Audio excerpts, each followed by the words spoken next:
amigos e amigas da revista Coach Brasil, estamos aqui para mais um vídeo e vamos conversar dessa vez com Cris Melquiades. Ela participou e coordenou o nosso dossiê da nossa edição número 126, falando sobre assessment, e também assina um artigo muito especial chamado Um Ponto de Partida, Jamais uma Linha de Chegada.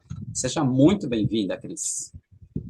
Oi, Lanes, obrigada aí pela oportunidade, pela confiança, né, depositada aí nessa coordenação, e que bom poder estar aqui com vocês. Muito bom. Cris, a Cris que já participou de outro dossiê, ela participou do nosso dossiê sobre liderança humanizada e também já assinou um artigo na nossa coluna da ICF. Então, a Cris já é antiga participante aqui da revista. Cris, como você sabe, você já participou aqui, nós sempre começamos com uma pergunta muito simples, e quando pessoas voltam, né, a pergunta é sempre a mesma. E é interessante que muitas vezes a resposta muda um pouquinho. Então vamos ver. Cris Melquiades, quem é você? Olha, eu sou uma mineroca. Eu sou uma mineroca, com esse sotaque assim arrastadinho. Eu nasci no interior, no estado do Rio. Sou filha do Beto e da Luzia. Meu pai já é falecido, né? A minha mãe ainda continua morando no interior. Mas eu moro aqui em Niterói já tem 21 anos. Sou mãe da Júlia e da Clara, né? A Júlia está com 18 anos, quase 19, indo para a faculdade agora. A Clara está com 16 anos. Sou esposa do Marcos, meu parceiro de vida e de jornada. Esse final de semana, inclusive, a gente faz 19 anos de casados. Olanis, eu sou uma pessoa assim, eu sou muito parceira, sabe? Eu gosto das coisas em colegiado, eu gosto de duplar, eu gosto de me relacionar com as pessoas. Eu acho que eu trago tanto carinho, tanto afeto, tanto amor, assim, em tudo, de uma forma muito integralizada hoje em mim, sabe?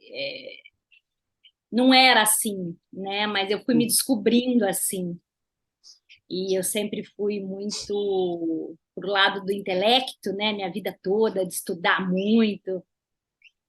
Mas hoje eu falo de um outro lugar, sabe? Então acho que é uma versão mais doce minha que se apresenta. Muito bom. Cris, me conta um pouco, e conta aqui para quem está nos ouvindo, como é que foi coordenar um dossiê sobre assessment? Olha, primeiro, quando eu recebi o convite, eu falei, uau, é isso mesmo, né? Coordenar um dossiê de assessment. O que que faz esse coordenador, né? A primeira pergunta que me vem na cabeça é que papel e que lugar é esse que eu vou ocupar, né? Bom, É, e indicação certeiríssima do nosso amigo Robson Santarém, né? depois né? O Robson sempre me acreditando aí, né? Então, foi mesmo, foi o Robson que mandou, né, essa primeira referência aí, disse que tinha me indicado.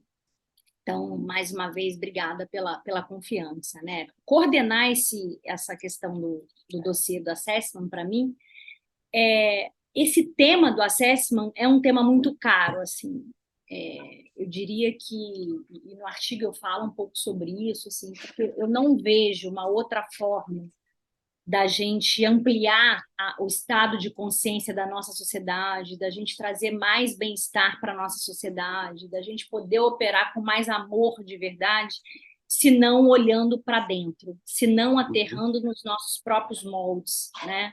De onde a gente parte. Por isso o tema do artigo é esse, né? Não jamais uma linha de chegada, mas um ponto de partida. Então, eu trabalho com assessments há muitos anos, né, Lanes? Assim, eu entrei em consultoria em 2005, as minhas primeiras qualificações ocorreram de 2005 para cá, e foram inúmeras qualificações em assessment. Então, é uma temática, para mim, muito cara, que eu conheço bastante, que eu transitei e transito ainda em torno disso. Então, poder falar sobre esse tema, compartilhar um pouquinho do que eu conheço sobre esse tema e ter a oportunidade de juntar pessoas Uhum. que também trabalham em torno desse tema há muitos anos, pessoas que eu admiro, pessoas que eu respeito profundamente, que eu também aprendi muito com eles, né? Então, foi para mim uma grande honra, né? Então, eu acho que a obra final ficou muito bacana, sabe? Ficou mesmo. Foi bom ter tido também essa oportunidade de juntar pessoas, assim, um grupo tão seleto para poder falar disso. E fala de grupo seleto, hein? Pelo amor de Deus, quando você começou a falar das pessoas que você estava chamando, falei, uau, meu Deus do céu, que coisa É, maravilhosa. isso mesmo, né? E doaram tempo num curtíssimo espaço de tempo, a agenda tão Uhum, agitada, né? Mas é isso, eu acho que quando a gente faz com amor também, a gente se disponibiliza, né? É com compartilhar certeza, um saber. E que bom que eles toparam entrar comigo nessa. com certeza. Muito bom. Deixa eu começar o nosso papo aqui. Olhando para o seu artigo, você, no comecinho do seu artigo, você já cita uma frase de Jung que é muito legal, que acho que tem muito a ver com todo esse processo de autoconhecimento e autodescoberta, né? E a frase dele diz o seguinte: até você se tornar consciente, o inconsciente irá dirigir a sua vida, e você vai chamar isso de destino. E aí lembra, e aí lembro, deixa a vida me levar, vida leva eu. É, e eu vejo muito isso mesmo, assim, hoje, né? A gente está num mundo muito agitado, a gente está num mundo muito célere. O Brasil é o país mais ansioso do mundo, né? Preciso Uhum, até olhar as estatísticas da ONU desse ano, mas no ano passado, em setembro, outubro de 2022, nós fomos classificados como o país mais ansioso do mundo. Então, esse alto grau de ansiedade e essa agilidade, essa celeridade, esse bombardeio de informações que chegam, né? Eu acho que isso coloca as pessoas num modo operandi mais automatizado, mais robotizado ainda, né? uhum, E quanto mais neste estado, menos potência eu estou no sentido de tomar as rédeas, menos consciente eu estou dos passos que eu estou dando, das escolhas que eu estou fazendo, né? Então, por isso que eu menciono que a gente tem dois mundos, né? Existe um mundo interno e existe um mundo externo. Se a gente não está em paz com o mundo interno, se a gente não conhece esse mundo interno, se a gente não tem conversas duras com esse nosso mundo interno, dificilmente a gente vai lidar com temáticas mais áridas aqui fora, sabe? uhum, exato. Então, essa parada para poder olhar para dentro é um lugar de revelação, é um lugar de descoberta, é onde a gente conhece o nosso ego, né? A existência do nosso ego. A gente precisa desse ego como energia, como vibração, mas você vai ser guiado por ele na vida de um modo inconsciente, sem se dar conta disso. Você vai descobrir, revelar o seu ego e começar a brincar com ele, né? Então, eu acho que quanto mais a gente pode amadurecer esse ego, para amadurecer a gente precisa conhecê-lo, né?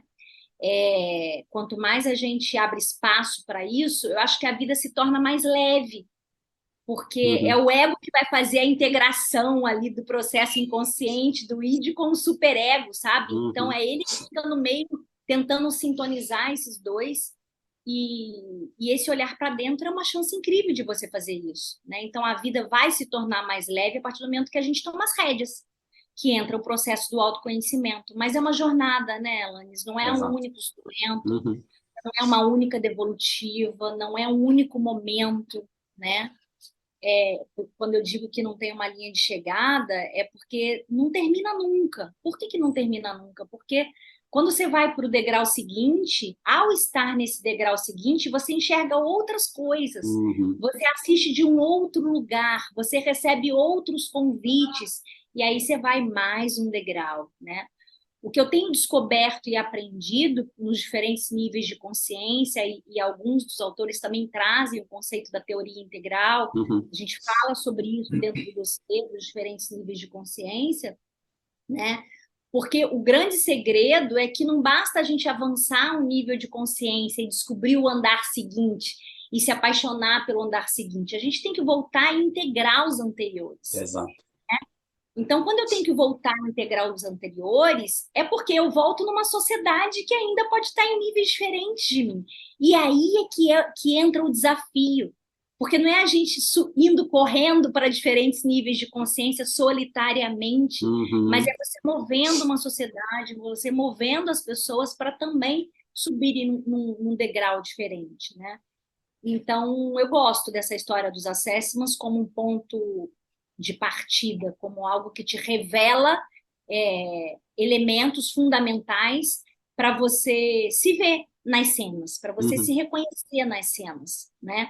A gente diz que é uma imagem, é como se fosse um centro de imagem, né? Que o contexto importa, que a situação importa, tem ferramentas que são situacionais, tem ferramentas que são mais estruturais, mas nada é fixo, nada, absolutamente nada é fixo. É isso que a gente precisa se libertar e não rotular as Exato. pessoas, não julgar as pessoas, né?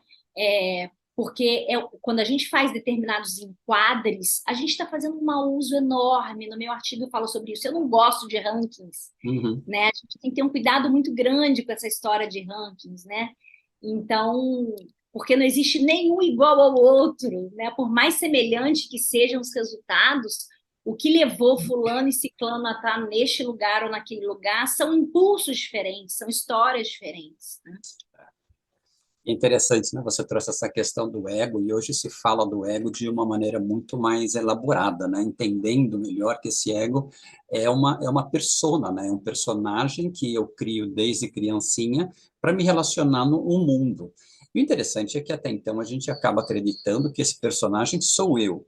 Quando o processo de autoinvestigação começa, você descobre uma outra, um outro ser, uma outra consciência por trás desse personagem. E aí que essa questão da integração é muito interessante, porque esse personagem ele pode ir mudando de figura e vai mudando de figura, né? Vai mudando. E isso é o adultecer, Lames. Exatamente. Exatamente isso é o adultecer, porque quando esse ego vai se formando ali na nossa personalidade, 7 anos, a gente não tem recursos Uhum. naquela fase para lidar com tudo que vem de estímulo para a gente, né? Com as frustrações que chegam, com os estímulos que chegam, com os objetos que a gente se identifica, com as pessoas que a gente se identifica, com as frustrações que a gente tem, com as rejeições que a gente tem, né? Com a inclusão que acontece ou não acontece. Então, os recursos limitados aos 7 anos de idade nos permite criar uma casca, que é uma casca de Uhum. proteção, como se Uhum. fosse um instinto de sobrevivência, Uhum. de encontrar uma forma para se manter vivo, né? Por isso que é importante revelar isso com clareza, né? Por isso que eu chamo de ponto de partida, Uhum. né? É só o começo, porque nós somos muito mais do que essa persona. A beleza, a nossa beleza, é porque a gente extrapola isso, né? Uhum. A gente se liberta disso. É claro que eu tenho um modo, eu digo que funciona para a gente como atalhos, né? Eu sou uma pessoa que eu prefiro ser planejada, organizada, estruturada, né? Mas eu não sou mais aquela minha versão que eu era antes, que eu precisava disso para estar bem, para estar segura. Não, agora eu já acredito na minha experiência, já acredito na minha rede de confiança que está Uhum. instalada, na reputação que eu já criei, na experiência que Sim. eu tenho. Então, como é que eu uso tudo isso a meu favor, né? Nesses momentos de imprevistos, nesses momentos de emergência, e me coloco vulnerável. Eu Uhum. acho que o elemento da vulnerabilidade é um ato de coragem tão grande, e aí vem a Brené Brown, né? Que fala muito sobre essa história, a arte de ser imperfeito, a coragem de ser imperfeito. Então, eu acho que é isso mesmo, é um ato de coragem. Por isso que vem como uma libertação. Mas eu vou É. me libertar do quê se eu não sei a que eu estou me aplicando? Exatamente. Exatamente. Né? Vou libertar exatamente do quê? Eu não Uhum. me dou conta que eu estou aprisionado, né? Uhum. Então, acho que é nesse sentido. E já tivemos um dossiê aqui falando sobre vulnerabilidade também, um dossiê muito rico. Deixa eu ir lá pro meio do seu artigo para puxar um parágrafo que você conta algo sobre você que é muito legal, que eu acho bacana para a gente avançar nesse papo. Você escreve assim: me lembro com clareza do quão revelador foi quando tive uma devolutiva em 1999 do meu primeiro instrumento de personalidade. Achei aquilo incrível, tão eu, tão esclarecedor. Me amei naquele momento. Fiquei feliz de me entender tão claramente. Risos, risos, risos. Chego a achar graça de mim mesmo escrevendo isso. Doce ilusão pensar que já me compreendia por completo naquele instante. Mal sabia do quanto ainda tinha e tenho a me revelar nesta vida. Olha, eu me Muito legal. emociono de ver você lendo. Porque, Lanes, eu me lembro da cadeira que eu estava sentada, da sala que eu estava, da consultora que me atendeu naquela ocasião, que foi Maibi. Foi lindo para mim aquele momento, sabe? Quando eu falo sair me amando, porque foi para mim aquele fator, né? Eu me lembro do meu marido, a nossa personalidade é oposta, assim, a gente não tem nada, absolutamente nada na personalidade semelhante. E quando a gente começou a namorar, eu lembro que com 15 dias eu já trabalhava com instrumentos, né? A gente começou, sei lá, 2002. Eu já trabalhava com instrumentos e eu falei, gente, esse cara é meu oposto, ele não tem absolutamente nada que eu tenho. Como é que eu conto isso para ele logo? Porque eu preciso contar isso para ele. Aí eu me lembro que eu chamei, né, o Marcos, o nome dele é Marcos, eu falei, Marcos, queria que você conhecesse um instrumento, e aí foi o MBTI na época, era o Step One ainda. Queria que você respondesse um instrumento aqui para eu te contar. Eu lembro, na época, era em papel ainda, o formulário, eu dei para ele e eu ficava do lado. Não, você é assim, você é assado. Ele, você deixa eu responder? Porque eu não sei. Foi lindo, assim. Aí é verdade, né? Me afastei, larguei ele respondendo. Quando veio o relatório dele, eu falei, caramba, era exatamente, não tinha nada igual. E a partir daí a gente já construiu uma relação tão incrível, porque assim, eu diria que um grande avanço meu também assim na vida foi poder dormir com essa personalidade oposta, porque a gente tende a se apaixonar, a se encantar por aquilo que a gente não tem, por aquilo que é diferente da gente, né? Mas conviver e lidar com isso que é oposto é extremamente desafiador. Extremamente desafiador. Mas tem um livro do Jung, da Isabel Myers, da Catherine também, que é aquela Ser Humano é Ser Diferente, um dos primeiros livros do MBTI no Brasil, que eles falam, né, da riqueza de um casamento quando as personalidades são opostas. O risco de não dar certo é muito grande, mas aqueles que dão apresentam uma propriedade, uma potencialidade incrível de florescer. Então, eu lidei com isso a minha vida inteira, por mais de 20 anos, eu e o Marcos, a gente já está junto 21 anos, 19 de casado, e é muito lindo ver, é muito difícil quando a gente está com as sombras, né, Alanis? Assim, quando eu entro no inferior da minha personalidade, quando ele entra também no inferior, eu diria que o maior desafio mesmo é quando os dois estão no inferior dessa personalidade, quando a gente inverte essas características, é o que torna mais desafiador, né? Então, desde muito cedo, isso foi se revelando para mim.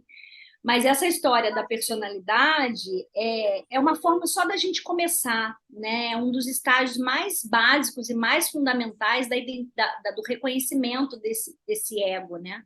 Depois você entra na escala de valores, né? Então, por que esse casamento dá tão certo? Porque os nossos valores são muito parecidos, né? Então, no que diz respeito à educação de filhos, por exemplo, o pensamento é muito semelhante. Então, por mais que os egos sejam diferentes, que as personas sejam diferentes, se os valores estão casados, e aí eu gosto do Barrett, né, do mapa de valores do Barrett, que a gente trabalha muito em culturas organizacionais, que o Alexandre também traz no artigo dele, né, essa história do olhar para as organizações, para a cultura das organizações, porque os grandes casamentos, e aí eu estou falando de casamento não é só do homem e da mulher, não, dos diversos casamentos, eu estou falando de sociedades. Sociedades, com certeza. De quando a gente entra para uma organização que a gente escolhe trabalhar, que a gente doa o nosso tempo, as pessoas se desligam, são dos líderes, né? Grande parte das vezes não é da empresa, mas são das pessoas que estão ao redor, né? E a gente amanhece todos os dias para defender os nossos valores. Então, será que a gente tem clareza, né, de quais são aqueles valores que você não negocia? É muito importante que a gente tenha clareza dos nossos valores, porque são eles que acionam os nossos gatilhos. Porque o processo emocional é um processo que vem por estágio, né? Então, assim, existe um mapa emocional, assim como na saúde, a gente, sei lá, se eu tô com uma gripe, aquilo vira uma sinusite, uma rinite, e eu não cuido, e fico me automedicando, e aquilo pode virar, sei lá, uma pneumonia mais para frente, né? Emocionalmente também funciona assim. Né? Então, se aquilo me incomoda, eu não trato, era só um incômodo, e se mantém aquele estado por um tempo, aquilo que era incômodo vira raiva, vira ira. Então, que horas que eu resolvo tratar e cuidar dessas questões emocionais? Eu diria que apenas para valores pessoais, você não precisa ter uma escala emocional. Porque como você todo dia já convive, já lida para preservar esses valores, né? Se alguém avança um sinal em um valor pessoal seu, você já sai na ira. Uhum. Você já pode manifestar uma emoção na intensidade. Então, conhecer os nossos valores é extremamente fundamental. Eu me lembro de uma reunião que eu estava com outros parceiros, assim, nós estávamos em 4 pessoas, e uma das pessoas saiu da reunião, e as outras 2, de repente, começaram a falar daquela que tinha acabado de sair. Lanes, me subiu um troço, assim, né? Eu falei, pera um pouco, vocês estão falando coisa. E aí eu já aumento meu tom de voz. E a minha mão, né? Ó, a minha mão aqui, ó, só de eu falei, pera um pouco. Vocês estão falando coisas que são super importantes, que é coerente, mas por que vocês não disseram quando ela ainda estava aqui? Vou mandar um WhatsApp para ela voltar para vocês dizerem isso para ela. Então, assim, naquela hora, eu sabia que o valor meu que estava sendo ferido era o valor da verdade. Uhum. Né? Porque se eu entro compactuando com aquilo, eu estaria ferindo o próprio valor. Então, eu falei, gente, eu estou nervosa, minha voz alterou, porque para mim a gente está ferindo um princípio muito importante, que é da verdade, que é da parceria, que é da aliança. Então, eu tinha tamanha clareza do valor que estava sendo ferido em mim, que por isso eu me revelei de uma forma mais agressiva, que eu pude falar sobre isso. Então, olha como a assertividade é transformada quando a gente se conhece, quando a gente sabe o gatilho que foi acionado naquele instante. Então, essa história de você achar, da frase do Jung, né, do destino te controlar, do inconsciente, você achar que é destino, não é, né? Até que ponto você pode tomar as rédeas e você seguir nesse direcionamento? Então, eu gosto dos valores também como mais um nível de avanço, né? Assim, por isso que no artigo eu falo que existem instrumentos que eles vão se identificando com diferentes níveis, na medida que você vai avançando os estágios de consciência, você vai tendo assessments que são mais adequados para esses diferentes níveis de consciência.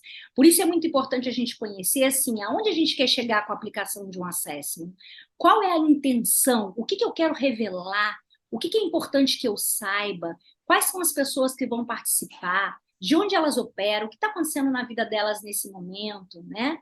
Então, isso é algo que não pode ser por uma escolha de preço, Exato. de menor custo. Exatamente. Não pode ser porque a crise é qualificada no instrumento XYZ, o ANS é qualificado no J. Não pode ser uma escolha que o consultor, que é o consultor que é qualificado naquilo e eu gosto dele, vai ser esse acesso porque é esse que ele conhece. Né? Então, tem alguns cuidados na contratação que a gente precisa levar em consideração, porque senão a gente cai naquela história do mau uso, a gente cai naquela história do julgamento inadequado, de rotular as pessoas.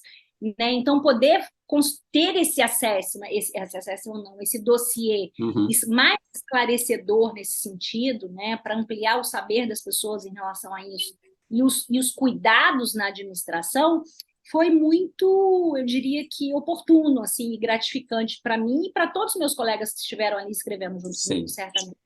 Então, eu quero falar bastante ainda sobre contratação, mas antes da gente entrar mais profundamente nisso, né, queria compartilhar que quando eu li aquele trecho seu falando lá de 1999, do seu encantamento, eu gostei muito desse trecho, porque comigo aconteceu algo muito semelhante, só que um ano antes, em 98, quando eu fiz o MBA.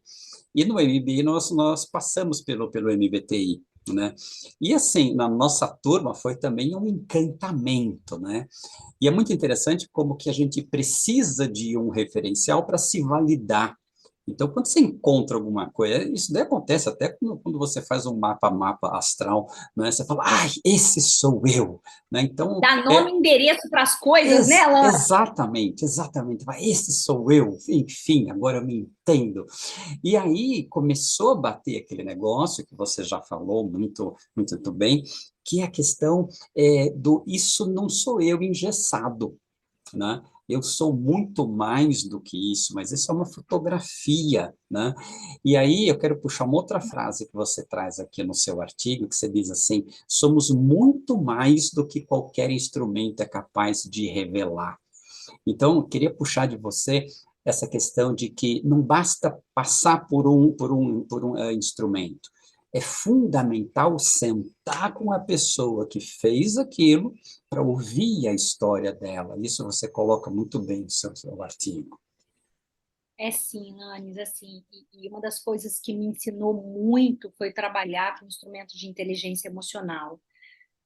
Esse instrumento de inteligência emocional, assim, também me transformou na vida, né?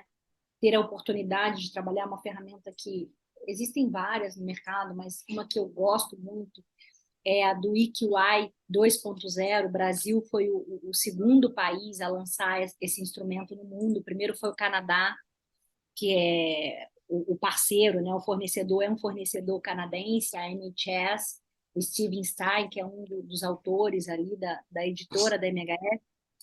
E eu tive a oportunidade de estar muito próximo dele, né? Dos autores e, ao mesmo tempo, de trabalhar no lançamento dessa ferramenta no Brasil. Então, eu tive que me dedicar muito, estudar muito, e acabei, junto com o Ricardo Rabelo, que é meu parceiro, um dos autores aqui também, e poder lançar isso no Brasil e conhecer a história das pessoas por trás daquelas respostas, daquela dinâmica emocional, era muito lindo, né? Então, pessoas, eu vou dar um exemplo, né? Assim, pessoas que sempre foram muito realizadoras na vida, né? Batedoras de metas, de objetivos, altamente dedicadas, né? E por vezes com uma autoestima baixa, né?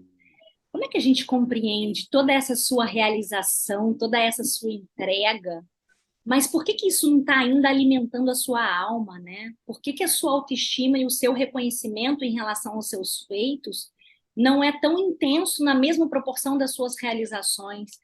E aí, ao fazer perguntas que instiga a pessoa a pensar sobre aquilo, ela diz: eu sou realizadora de coisas para os outros. Eu sou uma ótima batedora de metas e de objetivos para as empresas. Mas eu sinto que os meus na vida pessoal, eu vou deixando eles de lado. Então, é uma revelação tão profunda, e daí é que vem a transformação das pessoas, né? Quando eu falo que a gente é muito mais do que um instrumento, porque aquilo revelou uma situação que ela viveu naquele instante.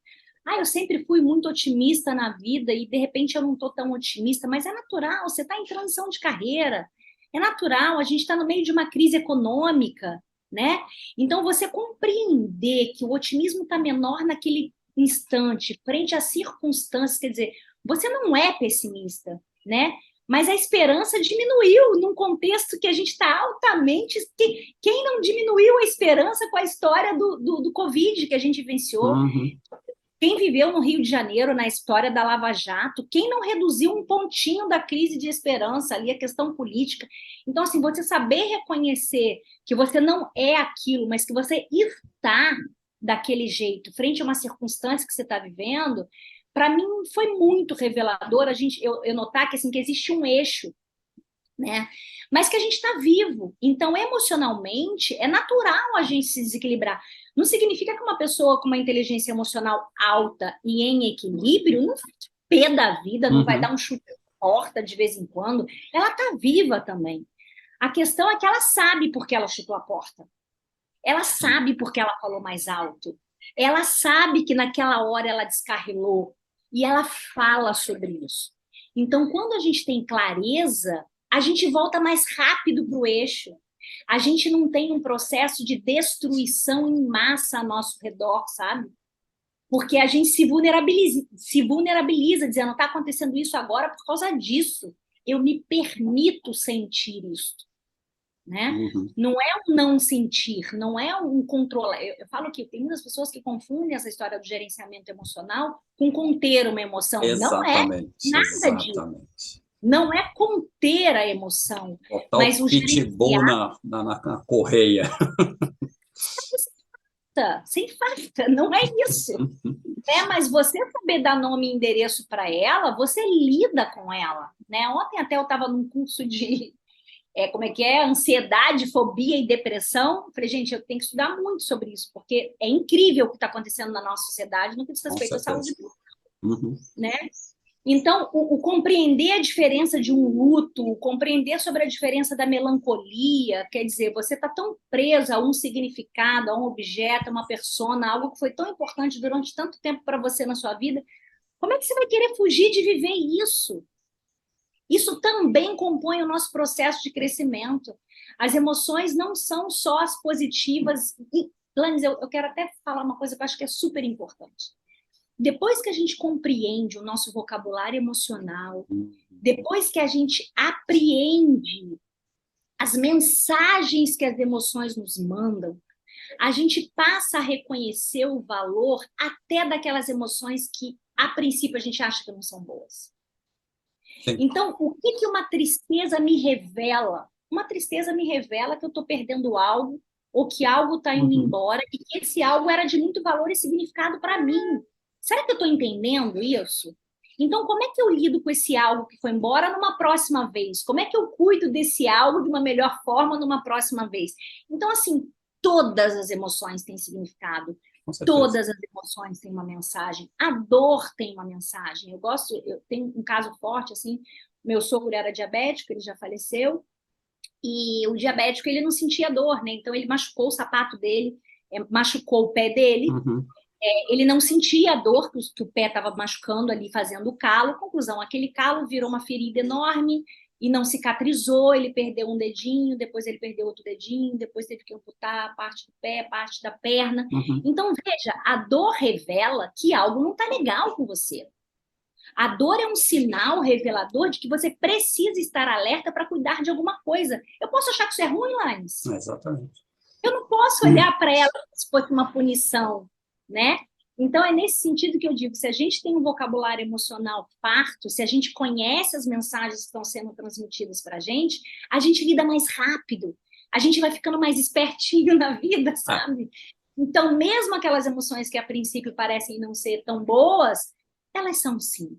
Elas têm um lugar devido, de valor, e que a gente precisa ser grato por elas estarem conosco também. Um ponto muito importante, eu acho que nesse ganho de consciência e de evolução, é essa libertação do mundo binário, né? E é interessante como que tudo nos força a voltar para esse mundo binário.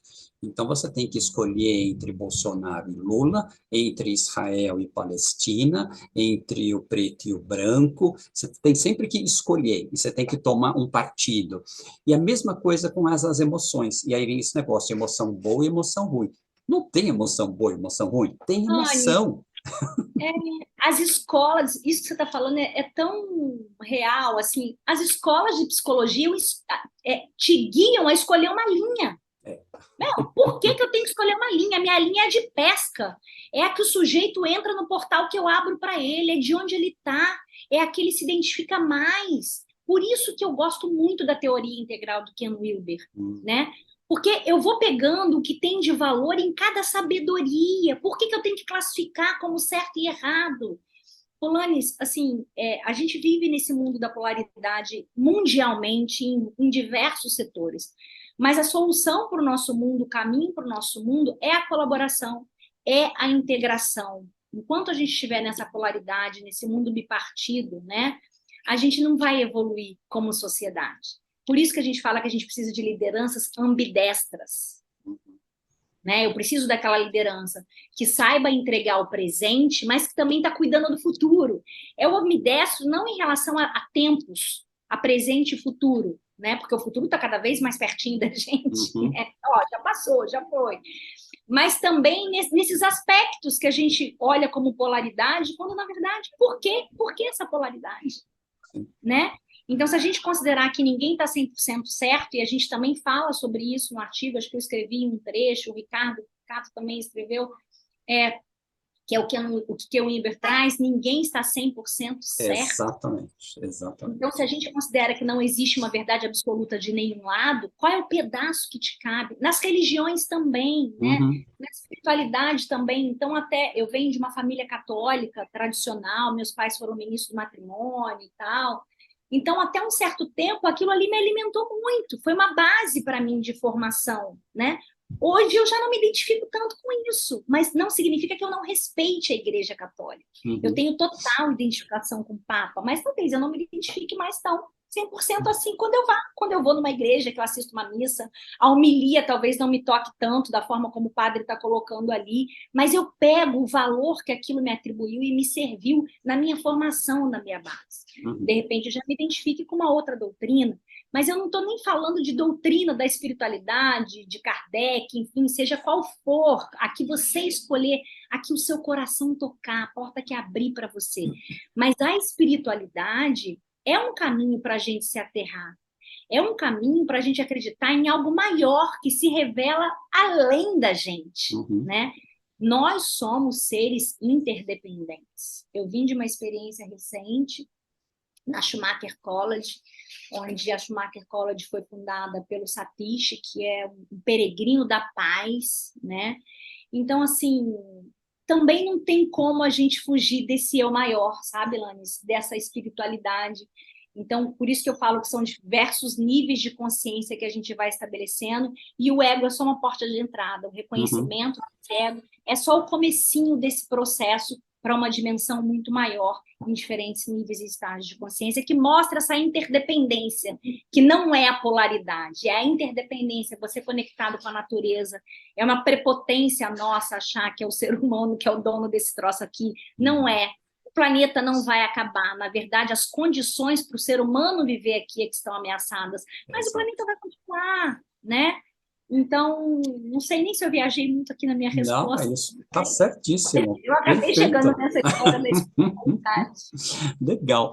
Então, vamos lá. Vamos agora entrar naquela questão do como é que um RH ou como é que uma liderança pode utilizar o assessment para autoconhecimento e para aplicar com as suas equipes.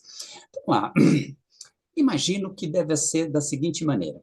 Primeiro passo, a pessoa tem que conhecer todos os assessments que existem no mercado, fazer uma formação em todos eles, para depois ela escolher um. É isso? Não, não é isso. Definitivamente não é isso. Acho que a gente nem vai Ai, ter que tempo. alívio!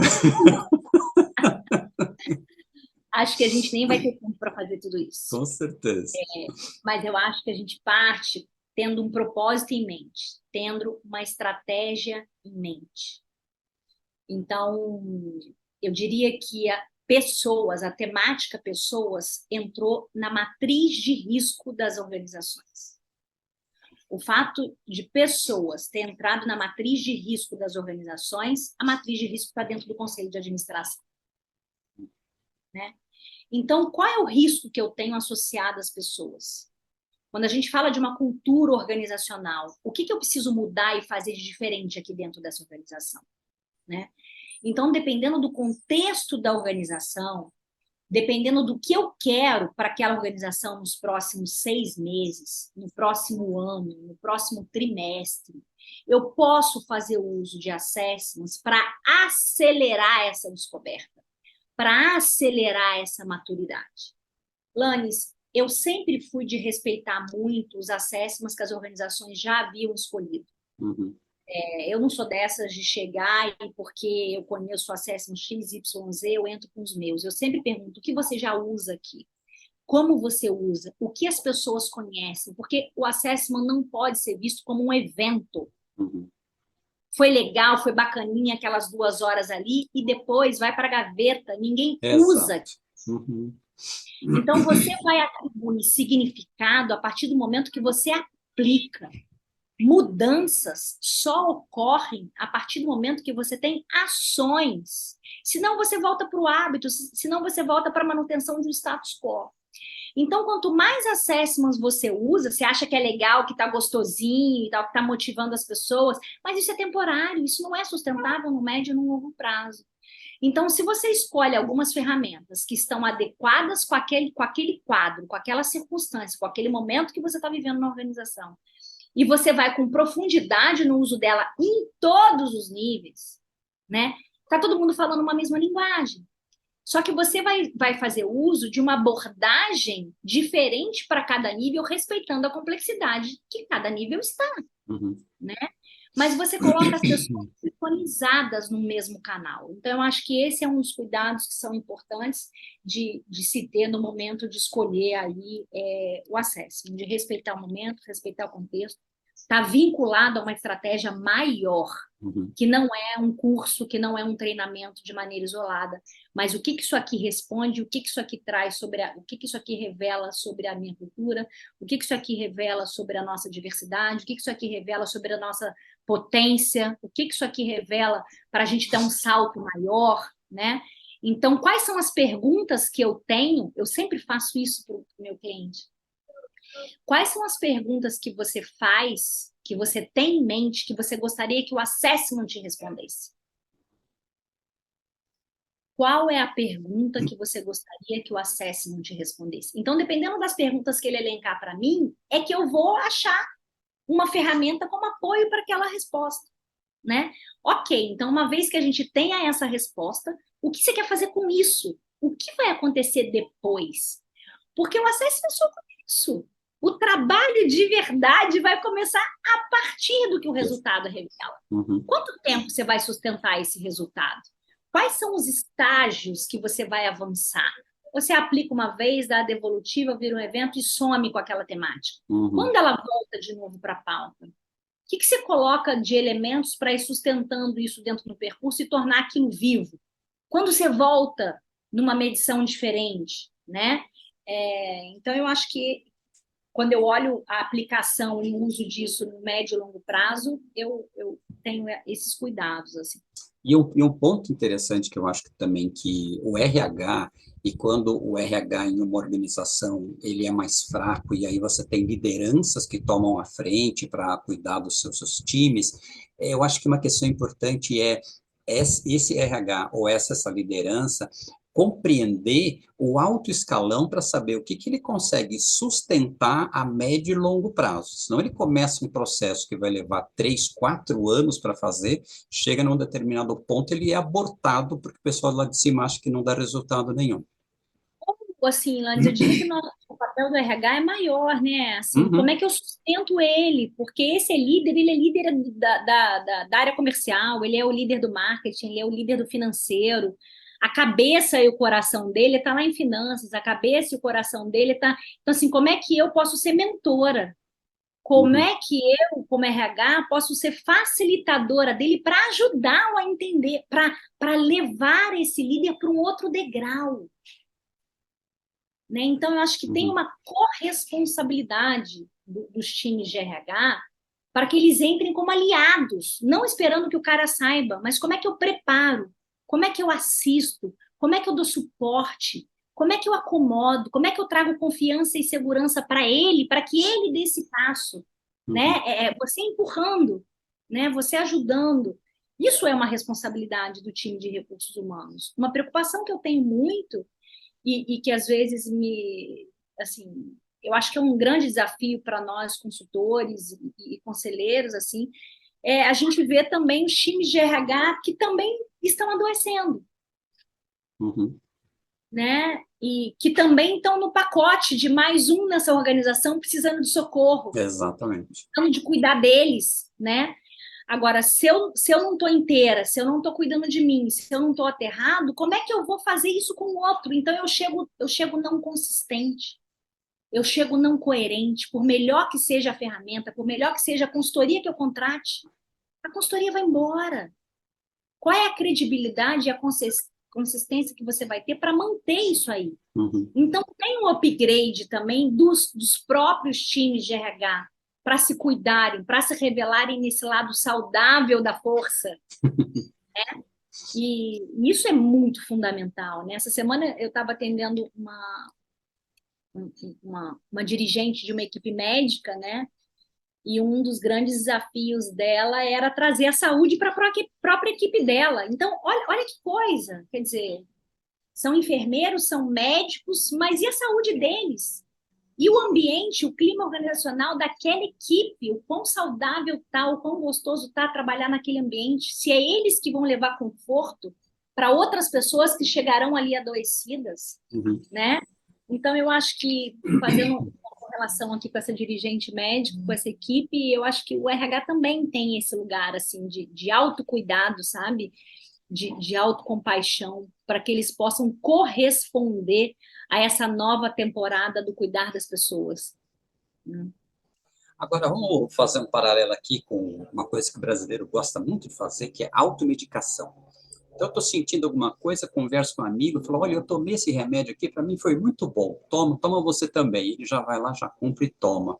E é muito comum a gente ver isso dentro das organizações. A pessoa conversa com um colega de outra empresa, aqui nós aplicamos a metodologia do Super Manager Skills, e aí ele vai procurar alguém para aplicar aquela metodologia lá. Como é que é para um consultor experiente driblar esse cara para efetivamente determinar qual é o instrumento que ele efetivamente precisa, porque ele está encantado com alguma coisa que ele nem conhece, mas que ele ouviu falar que é maravilhoso e vai resolver o problema dele. Isso é mais comum do que a gente possa imaginar. Uhum. Por isso estou colocando aqui.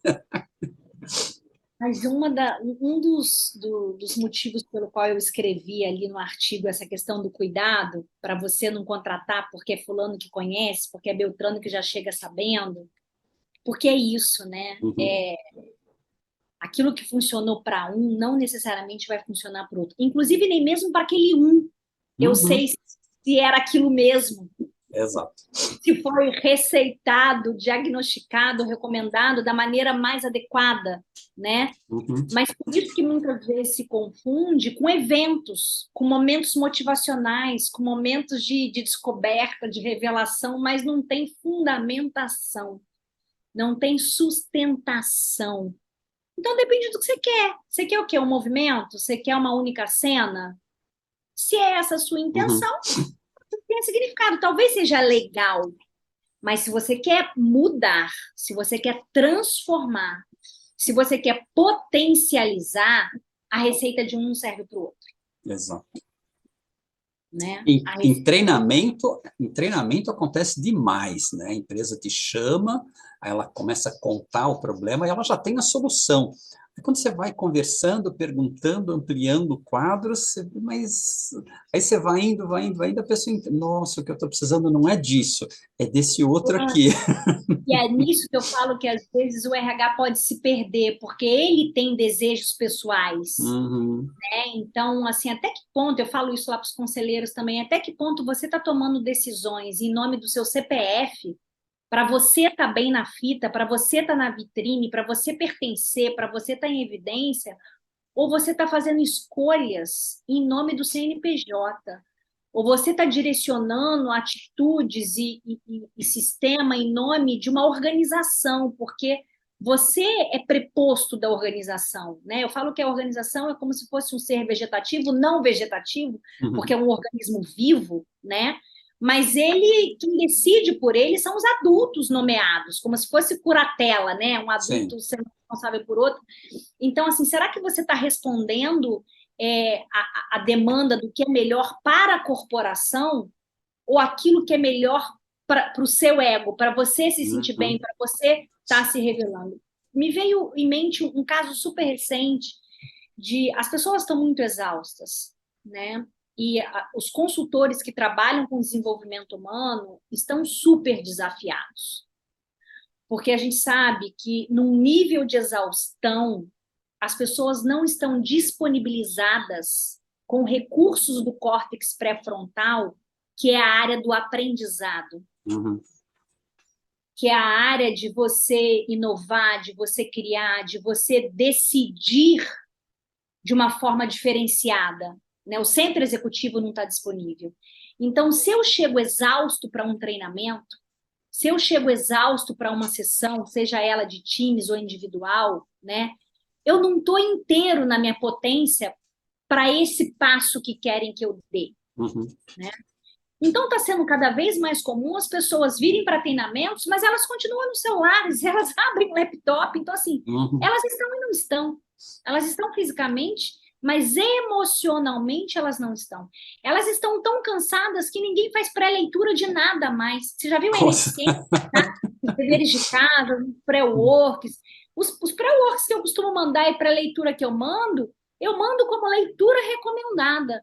Porque se eu for depender do sujeito para ele ler e a minha aula ou o meu programa depender daquele trabalho prévio, eu tô ferrada, porque 2 vão ter lido e 15 não vão ter lido, né? Porque eles vão estar cansados. Aquilo não é a prioridade do dia a dia deles, do fogo que eles estão apagando todos os dias, né?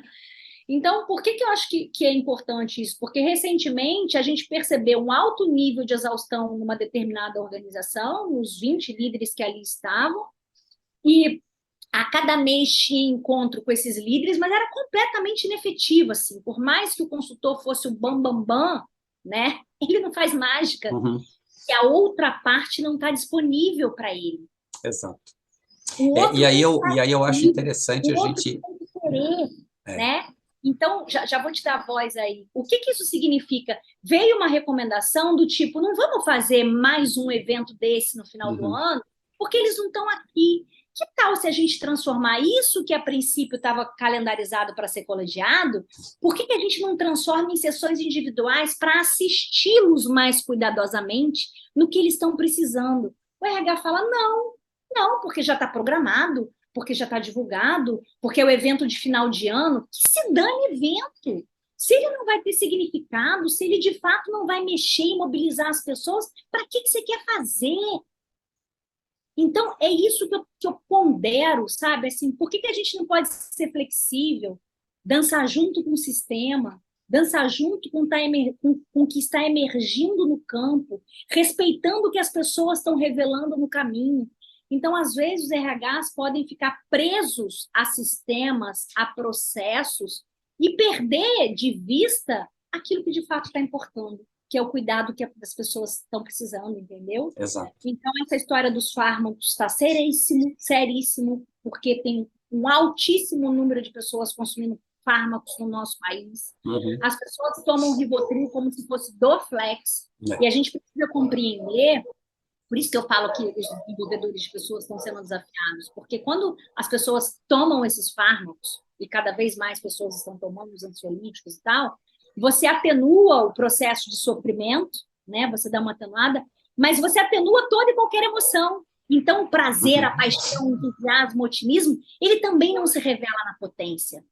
Então, como você vai receber uma pessoa 8 horas da manhã para um programa de treinamento e espere que no final do dia o NPS chegue surpreendente, exuberante, nota 9, nota 10 ou nota máxima, se o estado dele emocional não está permitindo ele ter esse avanço. Então, eu acho que a gente precisa dar uma reenquadrada nesses caminhos de solução, no que a gente está ofertando, que foge de um manual, que foge de um diagnóstico comum que a gente sempre deu, que a gente sempre usou nos planos de treinamento, sabe, Lani? O negócio está um pouquinho mais embaixo agora.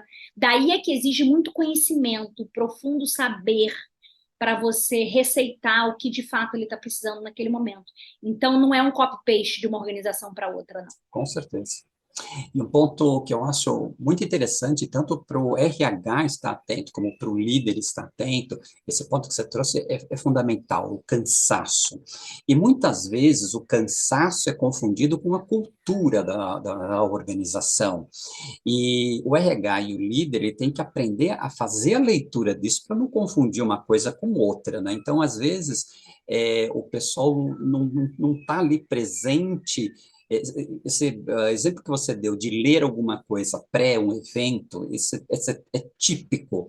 Clássico, né? E eu já, ao longo desses 25 anos na consultoria, já tive a oportunidade de ver organizações que você chega lá, e aí, vocês leram o material? Ninguém tinha lido. Mas aí a gente começando a conhecer a organização melhor, esse não tinha lido fazia parte da cultura. Eu não li porque eu sou ocupadíssimo, porque eu não tenho tempo, né? E outras organizações que nós somos e que a gente falava, vocês leram o material? Todo mundo tinha lido. A disciplina. É que todo mundo leu. Aí nós começamos a investigar a organização e vimos que a disciplina, o respeito, fazia parte da cultura, né?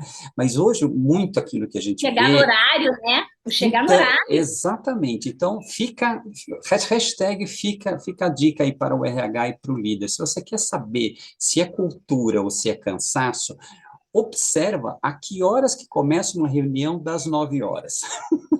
É, Esse eu ponto é digo que assim, o fundamental. seu pensamento está onde seu coração está. O que Uhum. você está privilegiando? O que você está respeitando? O que está tendo sentido e significado para você, né? Então, os líderes podem ser educadores nesse sentido. Ah, então eu estou financiando um team coaching, ok. Mas quantas vezes você, como patrocinador desse team coach, foi lá, chamou o cara que está no team coach para saber, e aí, como é que está rolando lá? E aí, como é que você está? Isso está fazendo sentido para você? Isso tem significado para você? Não é patrocinar, bancar e achar que o cara vai sair de lá pronto. Uhum. Se eu não estimulo um dos processos de mudança, de força motriz para mudança, é o reconhecimento. Então, até que ponto as organizações também reconhecem e respeitam o valor do que elas estão aportando, né? Porque não é só ser financiadora, não é só ser financiadora, é assistir o que eu estou financiando. Sou eu mesmo reconhecer o valor que isso tem, que isso traz para o sistema como um todo, né, Laís? É. E para a gente fechar esse tópico aqui, né, tem uma parte do seu artigo que você diz assim, que a escolha do instrumento ideal parte de se ter um propósito muito claro em mente, deve-se percorrer a compreensão do que se deseja revelar e o que faremos a partir deste ponto, né? Então, você já falou muito bem disso, e é impressionante como a grande maioria das empresas não tem a menor ideia de aonde que quer chegar, não tem ideia. Eu vi outro dia um outro número que bate com os números que rotineiramente aparecem, né, em artigos, que quando se fala muito em RH estratégico. E aí tem pesquisas que mostram, né, quantos Desde o por ano 2000, cento, hein? Desde o ano 2000. Isso foi é, tema do Conar lá de. quantos por cento dos nossos RH são efetivamente estratégicos? E os números variam entre 10% e 15%, não sai muito disso, né? Mas se você perguntar se o RH é estratégico, claro que é, claro, mas efetivamente não é. E ele tem que ter essa clareza dele não ser estratégico e o quanto que isso impacta um programa de desenvolvimento de longo prazo. Olanes, o RH vive muito em silos. O RH Uhum, transita no RH, né? Eu exato. acho que Uhum, para o RH fazer essa virada de chave para o estratégico, ele precisa circular por outros lugares. Os uhum. congressos que ele precisa pertencer não precisam ser necessariamente de recursos humanos. Exatamente. Precisa transitar por outras rodas. Uhum. Ele precisa transitar por rodas de negócios, mas mesmo ele precisa pertencer a uma comunidade muito além da dele, né? Para que ele possa entender e se posicionar como um facilitador do caminho. O RH é um facilitador do caminho. Ele é a força motriz de um sistema. Por isso ele tem que sair do próprio RH. Para ele conhecer que sistema é esse que eu estou facilitando o caminho. Eu estou facilitando o caminho de quê? Né? Então, eu acho que é isso. Acho que o belo dever de casa é assim: quais são as rodas que eu pertenço, quais são os Uhum. grupos sociais que eu estou, né? Então, é o time de próprio RH, senão é viver dentro de uma bolha, então é mais do mesmo. Como é que eu crio repertório? Como é que eu crio narrativas? Como é que eu expando isso? Né? Então, tem uma oportunidade aí muito bacana de extrapolar essa história do próprio departamento, né? Do É, próprio setor, para eu, ser visto, reconhecido, é, valorizado, né? eu tenho uma historinha que aconteceu conosco há uns 15 anos atrás, mais ou menos. Nós somos chamados por uma empresa, né, pelo gerente de recursos humanos, para fazermos um trabalho. Fizemos um trabalho, foi muito legal. E aí esse gerente falava para a gente: olha, vocês estão fazendo o trabalho aqui, mas eu acho que eu não vou durar muito, muito tempo aqui dentro, né? A gente falava: mas por quê? Você tem uma visão maravilhosa, faz um trabalho maravilhoso. Eu falo: pois é, acontece o seguinte, toda vez que eu sei que tem uma reunião de diretoria, eu pego o meu caderninho, vou lá, entro e sento. A primeira vez o presidente perguntou: mas você foi chamado para essa reunião? Eu falei: não fui chamado, mas eu devo estar aqui. Eu sou RH e eu preciso saber de tudo que acontece para eu antenar as coisas, saber o que está acontecendo. Na primeira deixaram, na segunda ficaram de cara virada. Falei: a terceira eu não vou resistir. E dito e feito, passou um tempo, ele saiu da empresa, né? Depois nós mantivemos o contato com ele, e aí ele comentava com a gente: na hora que eu vou fazer uma entrevista, a primeira coisa que eu pergunto é: quando tiver uma reunião de diretoria, eu posso sentar junto? Senão, não é a empresa que eu quero trabalhar. E aí eu diria, Alanis, que assim, eu acho que esse é um belo ponto de partida, assim, é o básico do básico, né? Se eu não estou com a alta administração, se eu não estou compreendendo a cabeça do C-Level, se eu não estou compreendendo a cabeça dos acionistas, se eu não estou Uhum. compreendendo a cabeça dos investidores, se eu não estou compreendendo o meu conselho de administração, como eu assessoro recursos humanos, como recursos humanos assessora esse caminho, esse percurso, né, de uma estratégia muito maior. E que, quando a gente fala de stakeholders, os stakeholders hoje, o cuidar dos diferentes interesses dos stakeholders, eles extrapolam acionista e investidor, né? A gente está falando de Uhum. sociedade. São inúmeros os agentes que estão em torno de uma organização hoje. Então, eu não posso ficar olhando só para dentro, não são só os funcionários. Uhum. Os funcionários é um pedaço desses stakeholders fundamental, claro, para fazer esse negócio acontecer, para fazer essa roda girar. Mas o RH tem um potencial tão grande de atuação, tão enorme, a matriz de materialidade é tão grande, e Uhum. assim, será que está perdendo time? Será que não está reconhecendo? Será que não está se dando conta? Não é sentar na mesa só do diretor, do C-Level da própria empresa. É sentar em mesas, em conversas, em comunidades com diretores e C-Levels de outras empresas. Por isso que eu falo que é sair do silo, né? É parar de transitar dentro do RH só e crescer. Senão, ele não vai ser visto, reconhecido e endossado Uhum. como esse RH estratégico. Ele não vai ter as narrativas para fazer valer com credibilidade, confiabilidade e consistência o que ele está querendo trazer, né? Não vai ser acreditado a ele um lugar nessa mesa para sentar, né? Ele vai ser um tirador de pedidos, né? Exatamente. Sem até mesmo compreender o que está sendo pedido, o sentido do que está sendo pedido, que ele não vai Uhum. poder questionar, ele não vai poder ponderar, né? Então tem um dever de casa bom aí, assim. Enorme. Cris, para fechar esse nosso papo aqui, eu já estou sentindo que quem está nos ouvindo está pensando assim: nossa, Cris, que papo maravilhoso, adorei tudo que você falou, mas não sei por onde começar. Então, dê a primeira dica, por onde que essa pessoa começa? A ler, Lê o nosso dossiê. Olanes, eu não vou cair nessa pegadinha de jeito nenhum. Não vou Me dá mesmo. uma Olha, receitinha básica, os a, três passos do sucesso. assim, eu acho que primeiro é você ser um belo administrador do seu próprio tempo, Uhum. tomar as rédeas da sua agenda, né? Você se incluir na sua agenda. Porque se a gente for esperar sobrar tempo para ler, se a gente for esperar sobrar tempo para se comunicar, se a gente for esperar sobrar tempo, não vai sobrar tempo. Uhum. Então, eu acho que a minha primeira dica é assim, cuida de você, sabe? Para você poder cuidar de qualquer outra pessoa. Inclua esse tempo do vazio fértil na sua agenda. Inclua na sua agenda esse tempo do vazio fértil, né? Porque isso é muito importante. Isso é muito importante para você estar inteiro, para você poder estar disponível, né? Tem um artigo, então assim, com relação ao dossiê, reserve uns 3, 4 momentos diferentes. Não é um dossiê para você ler inteiro, porque senão vai Uhum. ficar cansativo. Tem Uhum. coisas ali muito interessantes, mas assim, volta nele, sabe? Segura 15 minutos um dia, depois volta mais 15 minutos e lê um Exatamente. outro artigo. Então, acho que tem umas 5 temporadas ou 6 temporadas para você ir lendo e digerindo esse artigo. Eu falo que deixar as coisas também irem assentando, né? É receber aquilo que vem e ver como é que aquilo se manifesta em você também, como é que você recebe aquilo. Volta na leitura se você achar necessário. Então, acho que é reservar esse tempo, é zelar por esse tempo. Tem um artigo de Harvard que saiu agora também, que é muito interessante, que é como é que você combate a falsa emergência nas organizações, Hum.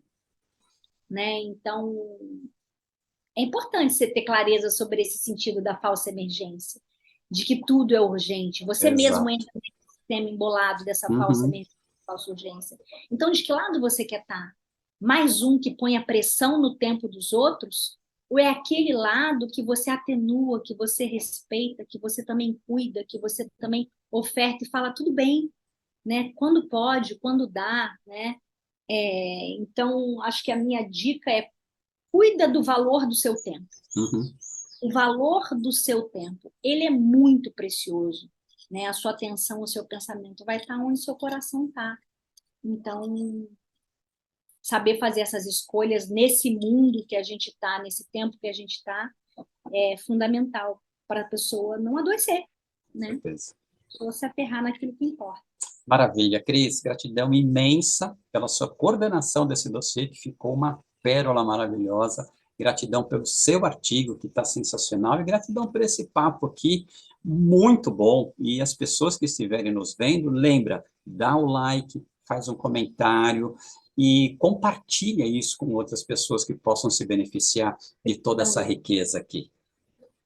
Muito bom. Obrigada, Alanis, mais uma vez pela confiança, né? Pela credibilidade aí também. É sempre um prazer muito grande para mim, com carinho, com amor que eu venho aqui contribuir com essa comunidade que eu tanto admiro, respeito. Obrigada por isso. Gratidão. Muito bom, pessoal. Você que ficou até aqui, leia o nosso dossiê na íntegra, acesse Revista Coaching Brasil. Leia não só esse, mas todos os nossos dossiês, tornando-se assinante premium. Você tem acesso a tudo aquilo que a gente já produziu nesses 10 anos. Nos encontramos no próximo vídeo. Abraço, até breve.